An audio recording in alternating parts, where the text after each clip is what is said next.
আসসালামু আলাইকুম গাইস, দেখবো আমরা কিভাবে বিডি টপ শপে ওয়ালেটে টাকা অ্যাড করব। প্রথমে রেজিস্ট্রেশন অপশনে চাপ দিব, তারপরে আমার একটা পেজ নিয়ে আসবে। তারপরে এখানে নাম, phone number, email address, password দিয়ে রেজিস্ট্রেশন অপশনে চাপ দিব।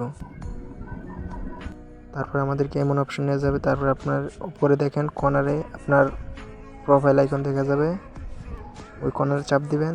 তারপরে এমন একটা পেজে নিয়ে আসবে।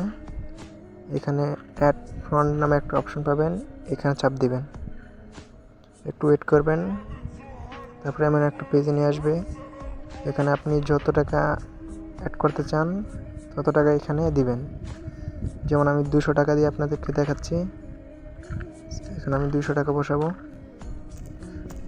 তারপর এখানে click here to add money, এখানে চাপ দিব। এখানে চাপ দেওয়ার পর একটু ওয়েট করব। তারপরে আমরা এখানে 3টি মাধ্যমে টাকা অ্যাড করতে পারবো: বিকাশ, নগদ, রকেট। সো যে যেটা দিয়ে টাকা অ্যাড করবেন সেটার উপর চাপ দিবেন। আমি বিকাশের মাধ্যমে আপনাদেরকে দেখাচ্ছি। বিকাশে চাপ দিলাম। তারপরে উপরে দেখেন ট্রানজ্যাকশন আইডি নামে একটা অপশন আছে। নিচে দেখেন, নিচে কপি নামে একটা অপশন দেখতে পাচ্ছেন। এই নাম্বারটি কপি করে বিকাশ অ্যাপ থেকে টাকা সেন্ড মানি করে একটা ট্রানজ্যাকশন আইডি পাবেন।